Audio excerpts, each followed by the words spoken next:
Hola amigos, ¿qué tal? Bueno, se acaba de morir Constantino de Grecia, el hermano de la reina Sofía, y a mí me gustaría contaros las relaciones, la intimidad que tuvieron Constantino y su hermana, y también las relaciones de Constantino con la familia real, unas relaciones llenas de sucesos y de anécdotas que yo creo que son interesantes. Constantino es 2 años menor que su hermana, que doña Sofía. Él nació el 23 de octubre de 1940 y al cabo de 5 meses se tuvieron que ir al exilio. La familia real griega se tuvo que ir al exilio porque estalló la Segunda Guerra Mundial. Pablo se quedó en Londres, pero un pequeño grupo familiar compuesto por Federica, sus 2 hijos, porque Irene nacería en Sudáfrica, su tía María Bonaparte, su prima, la prima de Sofía, Tatiana Radziwiłł, la niñera Sheila, se embarcaron rumbo a Creta y después estuvieron durante 5 años en media docena de países y ocuparon 22 viviendas distintas. Fue un exilio nada dorado. En Creta mismo se dieron cuenta de que Tino tenía todo el cuerpecito cubierto de pústulas, no sabían qué eran, creían que era la escarlatina y luego resultó que era sarna, o sea que empezaron siendo castigados con todas estas calamidades propias del destierro, ¿no? Y eran una familia incómoda además, muchos países no querían acogerlos, se dirimía en el tablero internacional una política de alianzas que a muchos dignatarios no convenía entonces que se les asociara con la familia real griega. Concretamente en Egipto estuvieron unos pocos meses y se fueron porque el rey Farouk no quería tenerlos en el país. Estuvieron vagando por el mundo, fueron a parar a Sudáfrica, que fue donde estuvieron más tiempo, y ahí en Sudáfrica pues sus condiciones eran penosas. Cuentan que muchas veces no tenían dinero ni siquiera para prepararse comida y la niñera iba a las hierbas y recogía las hierbas del camino para hacer sopa. Tenían que compartir la comida con las ratas, vivían en el campo, ¿no? En un lugar donde no había medidas de higiene, no tenían nevera, y cuentan Sofía y su madre que muchas veces se levantaban por la mañana y las ratas habían comido la comida que tenían pues para subsistir los niños y bueno, y también los adultos. Fue realmente esos primeros años en la vida de Tino fueron determinantes porque dice Freud, por ejemplo, que los 7 primeros años en la vida de una persona son los que luego marcan, ¿no? Su forma de ser para el resto de su vida. Era una etapa pues bohemia, sin disciplina, ¿no? Que creo que marcó ese carácter que luego siempre ha tenido. Y cuando volvieron al cabo, por cierto que la última etapa de su viaje fue en Alejandría, y ahí Sofía y Tino perdieron la inocencia porque se les ocurrió esconderse el día de Navidad en un armario y descubrieron cómo su tía Catalina se vestía de Papá Noel, o sea que a partir de entonces ya dejaron de creer en Papá Noel y en los Reyes Magos. Por cierto, espero que este vídeo no lo vean los niños, ya lo aviso. Bueno, el caso es que volvieron a Grecia, era un país empobrecido, era una familia real también bastante empobrecida. Ellos, Pablo no era el rey, el que era rey era su hermano, él era el diadoco, el príncipe heredero, puesto que no tenían, su hermano no tenía herederos, y entonces, bueno, pues volvieron a su antigua casa de Pisico. Era una casa que estaba destrozada, la habían ocupado los diferentes batallones y había incluso defecaciones de caballo en los salones, habían arrancado las cortinas, no tenía absolutamente nada, y la primera preocupación de Federica fue que sus hijos se encontraran bien, y tuvo un detalle, la verdad es que yo creo muy fantasioso, también muy propio de su forma de ser, que contrató a un decorador para que en una sola noche pintara el cuarto de los niños con todas las figuras de Walt Disney, Blancanieves, todas las figuras que había, Bambi, todas las figuras que había hasta ese momento. Y entonces los niños, cuando se despertaron, porque estaban durmiendo mientras pintaban, cuando se despertaron vieron todo aquello y les pareció que estaban en un sueño. Y esto dio pie a una anécdota muy bonita que me ocurrió a mí presentando mi libro La soledad de la reina, que es la biografía de la reina en Canarias. Se me acercó una señora muy elegante, una señora canaria muy elegante, de una familia muy conocida, y me contó que la reina, que doña Sofía había ido a visitar su casa era un monumento histórico, y que le había enseñado sus habitaciones de niña, y que cuando la reina había visto los frescos, había visto lo que tenía pintado en las paredes, que eran precisamente figuras de Walt Disney, incomprensiblemente para ella, la reina, ¿no? Esa reina educada por su madre a no mostrar nunca sus sentimientos, pues había echado a llorar. Y esta señora no había entendido por qué se había puesto a llorar, hasta que había leído mi libro y había visto que ese recuerdo, esos dibujos le habían llevado a esa infancia con sus hermanos. Fue una infancia muy asalvajada, crecieron a su aire, los padres se preocupaban muy poco de ellos. Mira, la infancia de doña Sofía, de la reina de España, y de Tino, que fue rey de Grecia, tendría que estar muy bien explicada en este libro de memorias de Federica. Es un libro muy difícil de encontrar porque es una edición que luego fue prohibida, se cambió y se suprimieron varias páginas, pero es curioso porque podría ser un documento importante para conocer las infancias de estas dos personas que llegaron a ser reyes de su propio país, y sin embargo es solamente un canto de amor de Federica a su marido. Desde la primera hasta la última página le dedica canciones, poemas, cartas, o sea, es un amor increíble, ¿no?, el que se tuvieron Freddy, como le llamaban, y Palo, como llamaban a Pablo. Y los hijos apenas los menciona, o sea, tienen apenas una mención totalmente secundaria, o sea que yo creo que el matrimonio estaban tan embebidos el uno con el otro que prestaban muy poca atención a los hijos. Lo cierto es que ella misma confiesa que los 3 primeros años que estuvieron en Grecia estuvieron viajando por toda Grecia y que apenas vieron a sus hijos.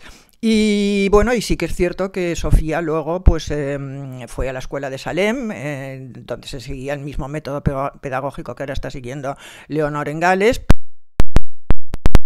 Se educó en su casa y con preceptores, que no era un niño muy mimado. Luego doña Sofía reprodujo un poco el mismo patrón, bueno, no tan exagerado, pero también con Felipe. Era un niño mimadísimo, le dejaba, pero más en el caso de Tino más bien era mimado en el sentido de que le dejaban hacer lo que le daba la gana porque no tenía ningún tipo de supervisión. Hay unas memorias de un embajador francés muy venenosas que habla de toda esa etapa de la familia real griega, y a Tino pues lo deja bastante mal, dice, era el tonto de la familia, pobrecito, era un niño, no hablaba ningún idioma, y sin embargo dice que Sofía pues era una niña muy simpática y muy espabilada. Su única afición era el mar, era navegar, y entonces consiguieron que, para darle popularidad, para que la gente lo conociera y supiera cómo era, pues que participara en la Olimpiada de 1960, tenía que participar con Sofía, y al final no lo hizo solo. A Sofía al final no quiso tener algún percance y ensombrecer la victoria de su hermano, consiguió una medalla de oro, consiguió que en Grecia se le recibiera como a un héroe, ¿no?, de aquellas Olimpiadas, del país donde había nacido la Olimpiada. Hubo un pequeño resurgir, por cierto, que aunque no tenga que ver con la historia que cuento hoy, que en esos campeonatos de vela asistió también como invitado de la familia, como amigo de la familia, don Juan Carlos, y en vez de estar con Sofía, que era lo que esperaba todo el mundo, lo que tenía era la condesa Olguina de Rovilán en una pensión, y todas las noches iba a reunirse con ella. Bueno, pues cuando, en fin, la vida, se casaron Sofía con Constantino. Recordemos que don Juan Carlos iba con el brazo, perdona, Sofía con Constantino, Sofía con Juan Carlos. Recordemos que Juan Carlos iba con el brazo vendado el día de su boda con Sofía porque había estado haciendo karate con su cuñado. Luego fue rey, murió su padre, fue rey muy poco tiempo, porque al poco tiempo, bueno, fue curioso porque de la muerte de Pablo no se llegó a recuperar nunca su mujer, Federica, y Sofía se veía obligada muchas veces a ir a visitar a su madre a Grecia, y también cuando veía que su marido tenía algún comportamiento así un poco alterado, pues también para castigarlo también iba a Grecia. Además, en Grecia era...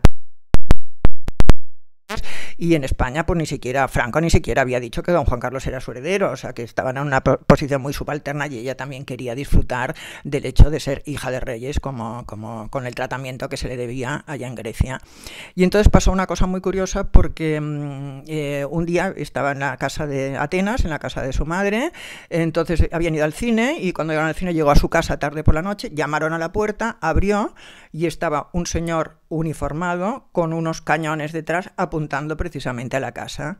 Y claro, Sofía se quedó absolutamente asustada, creyendo que iban a bombardear la casa, y el coronel le dijo: no se preocupe, que nosotros estamos con el rey. Era el golpe de estado de unos coroneles de ultraderecha que contaban con la aprobación de Constantino.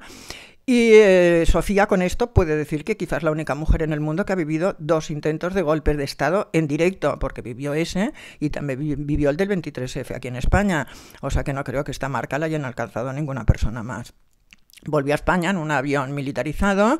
Luego Constantino, al cabo de un tiempo, pues al cabo de un tiempo, pues hizo un contragolpe con unos militares demócratas que no resultó bien.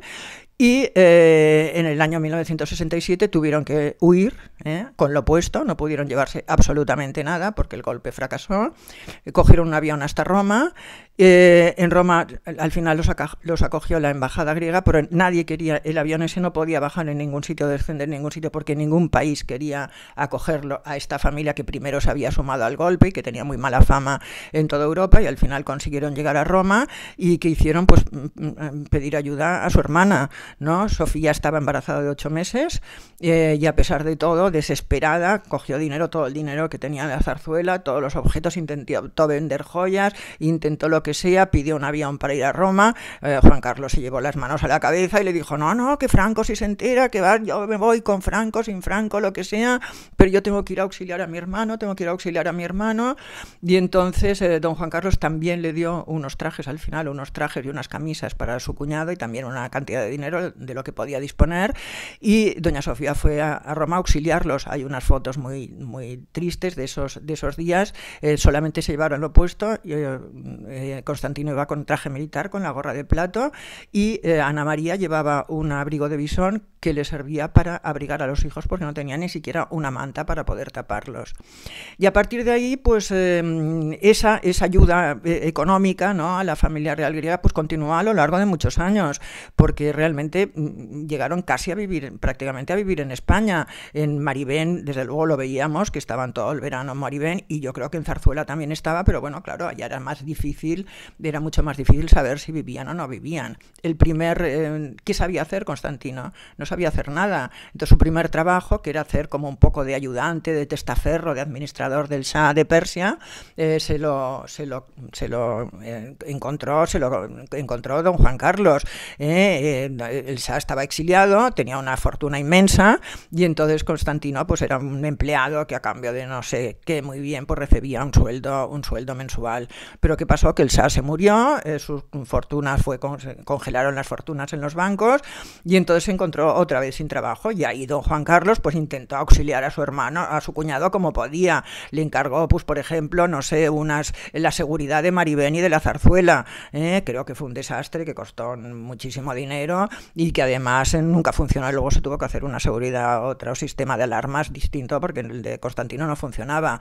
Otra cosa que hizo, patentó unos coches blindados para primeros ministros y para autoridades, y los compraron muchos amigos de don Juan Carlos de los países árabes. Compraron estos coches que eran carísimos, pero tenían un defecto, que era que pesaban tanto, el blindaje pesaba tanto que era imposible moverlos, o sea que realmente era otro fracaso. Pero bueno, con esto más o menos hizo también de intermediario en la entrevista de Selina Scott. Consiguió don Juan Carlos que Julio Feo, el hombre del equipo de Felipe González, reclamara delante de las autoridades internacionales la fortuna que les habían quitado en Grecia. Consiguió que se la devolvieron a Constantino y a sus hermanos.